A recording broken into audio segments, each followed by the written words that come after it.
And this is the Interstate Music Podcast. Once again, I have Drake Milligan with me. We're doing this a lot. Howdy. We're doing this a lot lately. We are. A week ago, you were at Billy Bob's in Fort Worth, and now you're at Interstate Music. And this is your second time here. Absolutely. Glad to be back. So you said you would be back, and I had that on tape. I never had to actually use that as leverage to like say, hey, I'm going to post this if you don't actually come back.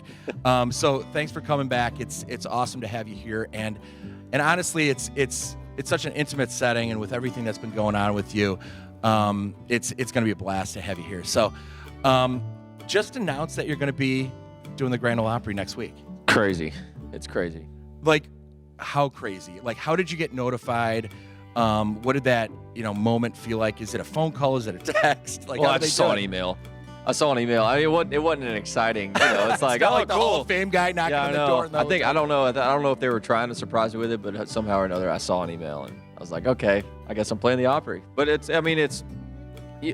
such a country music history fan. Yeah, you are, and there's really no bigger place to play than the Opry if you're a country music history fan. I mean, I get to play it. They had that circle there that they took out of the original Opry stage. Yep. That is where Elvis stood, Hank Williams stood. I mean, that's gonna be cool. Yeah, the history of everything, and you're right. Every time we talk and get together, you're always like getting my learn on from everything you're reading up on and researching, and just being a student of your genre, really. And that's a rarity. So many people are just like focused on, okay, I got to write hit music, I got to do this. But you are to the core the history and the backbone of what country music did to get you here. I think you have to understand where you're coming from at a certain place. You have to understand what came before you, what worked before you. Yep. If you want to write hit country songs, I think you should understand what made all those hits before you a hit. Right. And understand where they came from and understand the history of it. And it's just fun. And if you really love it, it's it's for me, it's surrounding myself with people who know way more than I do. Right. And so it's in Nashville, there's a lot of people who really know their stuff, and so I just surround myself with them and kind of act as a sponge. So what's that going to be like? Because obviously you're living in Nashville now. Grand Ole Opry is in Nashville. What's that going to mean when you get up on that stage and knowing that there's going to be quite a few people that mean a lot to you that are going to be out in that audience and being on that stage? Is that finally going to be, I mean, you've been doing the live shows and everything, and sure, you get a little bit nervous, but what is that energy going to be like for you, do you think? I mean, you don't know for sure, but what's that anticipation? You're a week out, and are you thinking about it constantly? I'm not thinking about it constantly right now. Yeah. We're on the road right now, so I'm thinking about these shows. And Once you sound like a football back, player talking about, just focusing on the next game. Focusing on the next game. And, I got a bad leg, but it's going to be okay. I can't. You can't get yourself too worked up too early. Yeah. It's just like with AGT. Just like with we were out there for 10 days at a time. And so if you're already freaking out, 10 days ahead, then you get a long 10 days. Yeah, so that could get exhausting. Yeah, I mean, and the Opry is meant to feel like home, right? It's meant to feel like this is where you belong. And for me, I really do feel like I've worked hard and I love country music, and it does feel like, to me, it feels like a place of comfort. So now you've got a lot of people that you've written songs with that are on this album, and to the point of like people that have been in the business for a long time were a big part of who you are today as a musician and this album. And who are some of the ones that just really kind of helped create that foundation for you for success? Yeah, well, Bryce Long's right at the top of that list. I know y'all have had Bryce here, and Bryce is so good. I mean, Bryce is how I know you guys. Yeah. Bryce is great at just, and all those, I have a lot of that support group there. Yeah. Bryce, Terry McBride, Marv Green, these guys, these veteran songwriters, and not only teach me how to write a hit song and a good song, but they support me as an artist, and they're really out there championing. Yeah, they don't just write a song with you and go off and write another song for somebody else. They really are supporting you. I see Terry McBride is constantly sharing. I mean, his social media game is on point. That dude is like out there doing it. He's killing it. And so it's cool to see as somebody that knows you personally, somebody that's a fan of your music, to see kind of the circle of trust and circle of musicians and just the skills that are wrapped into your music. And the lyrics, I mean, are a big part of what comes forward in your music versus just, drum solo, guitar solo, great riff. The lyrics are what kind of pulls everything through. Yeah, the lyrics are huge to me, and I just want people to feel related to.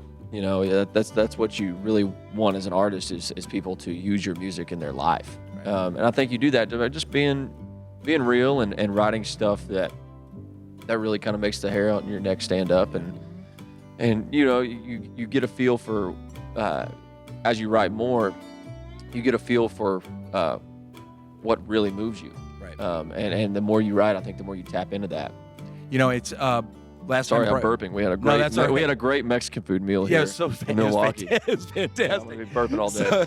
So Bryce Long, last time he was in here, he was here maybe a month ago, and he had said to me, he said, a country artist that tours, if they're not able to play and bring that crowd into a strong ballad, they're not ready. He's a big advocate for like bringing that ballad and being able to control that room in a way because of the song and having the confidence to put it out there. And that hit me because I think about that. Those are those moments in a show that are more touching and kind of emotional for the fans that are out there. How does it feel for you when you go from a banger song like boom, high energy, and then you kind of bring it down? Does that ever freak you out? Yeah, well, you got to have, and it depends on the crowd. Yeah. Right now we're playing such a mix of crowds. We're playing honky tonk little bars, and we're playing Billy Bob's, Yep. and I'm playing private gigs that everybody's sitting down, and like you finish a song, whether it's rocking or not, they may clap for a minute, and then it's like you get dead silence. You it's get like, the golf clap. Okay, what's next? Right. Yep. Which is great. Like those kind of crowds, you can do a ballad, and it always pretty much can go over well. Yep. Because people are sitting down and listening. If you got a big raucous crowd who's already, they're already fired up, and then you play you really have to really grab them with a ballad. But it always changed. But I love singing my ballads, right? And I write a ton of ballads. Yep. Most of the time, writing tempos are hard. Writing good tempos are hard. Anybody can kind of boogie woogie and come up with something, but writing a really good tempo is really tough, and you're kind of constantly pushing for it. But I kind of lean on my ballads a little bit. So when you're looking at the experience at Billy Bob's, coming off of that, does there feel like it's your whole career right now with all the trajectory and then the big show and the amp up and then the down? What's that like to manage? And now that your stuff's getting pushed out on radio and you're starting to hear it out there and people are saying they're hearing it, I mean, how are you able to keep that kind of balance through this? I don't know. I mean, Do you feel like you are? Do you feel like you are? Yeah, I feel like I am so far. Yeah. And it's not getting too out of control, at this point. I mean, we're not playing nearly as, I think, Billy Bob's is amazing, and having a crowd like that at Billy Bob's is amazing. But, and now it's like, okay, I want to be able to play 2 nights at Billy Bob's and like freaking sell it out wall to wall. It's like, you kind of, you keep looking towards that next thing. And so it's good to have that time right now of kind of craziness to get everything kind of solid foundation wise, get the band really tight, get all our crew, all our things together, because there's a lot that goes into it, man. Especially when you start doing it on that kind of level, you start realizing how much more really goes into it with show and lighting and gear, just the whole production and getting it to the next town, and trying to fit all that in a trailer and trying to fit all the guys in a van. So you're gonna need a bigger van. I think so. So what's next after the Opry next week, Wednesday? What's next for you through the tail end of the year here? Does it start to die off and really focus towards 2023? Is that on the horizon? We're on the road pretty solid. We're on the road pretty solid till December. Okay. We may have a weekend here or two off. Hopefully I'll be able to go back home and do a little hunting, but I mean, as of now, it's not looking like I will. You can't really call in sick or just take can't a day call in off. sick. No paid time off. No paid time off, but it's great. It's a blessing to be able to do that. Yeah. So we're pretty solid to the end of the year, and then we're booking for 2023. So how are new songs coming to you? right now, are you having time? Are songs popping into your head that you're putting music down, or are you still going to rely on there's some nothing. stuff you got on the Yeah, shelf? I mean, I think, going forward, there's just no time. I have to be in such a writing mode, I think, to write. Yep. Now, I do love whenever I do take a break off of, because writing for as long as I did, like as many days as I did in Nashville for the first few years. Yep. I mean, I was 5 days a week in it. Right. Sometimes we're writing multiple songs a day, and I always felt like I needed to bring in the idea. I'm the young guy. I have to have the ideas. So I was just mining ideas, and you get burnt out. Yep. But the more I find that when I step away from it for a little bit, and my ears are always kind of perked up, when I step away from it for a little bit and do whatever, if I'm playing shows, if I'm out in the woods somewhere, if I'm playing golf, as soon as I step back into it, all of a sudden, or it's like if I turn that car that way, if I know I'm going to go back and have writes set up, and I have some time off, and I'm going to write, then all of a sudden it's like, ooh, the floodgates kind of open up with ideas. That's awesome. So it's almost like recharging for me, and I'm hoping that's what happens on this. But I've also got a ton of songs cataloged, and two, I want to take advantage of, now that I know who I am as an artist. Right. And that was most of the songwriting process for me, was finding my own sound. Now that I know who I am and what I want to say,